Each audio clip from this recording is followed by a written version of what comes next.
Power bank দিয়েছিল না, তা ওর জন্য একটা গিফট এনেছিলাম। এটা আজকের না, এটা হচ্ছে 2026-এর জানুয়ারিতে আমাদের এখানে পুজো হয়, তখন আমি এনেছিলাম। বসে আছে আর আমি ওর জন্য কি এনেছি সেটা আমি ওকে দেখাবো। সবসময় কি দি বল?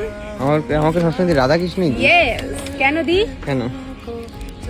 কারণ এটা খুব, এইগুলোর প্রাইসটা একটু কম টাকায় পাওয়া যায়। এটা প্রাইস, আমার কাছে টাকা পয়সা কম। এটা সাইডে একটু লোকটা যায়, তো মেইন বিষয়টা হচ্ছে আমার কাছে টাকা পয়সা কম থাকে, তাই আমি ভাবি যে ওই স্বল্প টাকায় কি গিফট আনা যায় যেটা অনেক সুন্দর হবে আর দামটাও কম হবে। তো এইটা আমি মাত্র 25 টাকায় এনেছিলাম গাইস। এটা হচ্ছে মাটির, কিন্তু এটা 25 টাকায় রাধা কিনার। এটা অরিজিনাল দাম 40 টাকা চেয়েছিল। ওকে হ্যালো, ওকে, খুব পছন্দ হয়েছে। কেউ কিছু দিলে তাকে কি বলতে হয়? Thank you. হ্যাঁ, থ্যাংক ইউ। ঠিক আছে।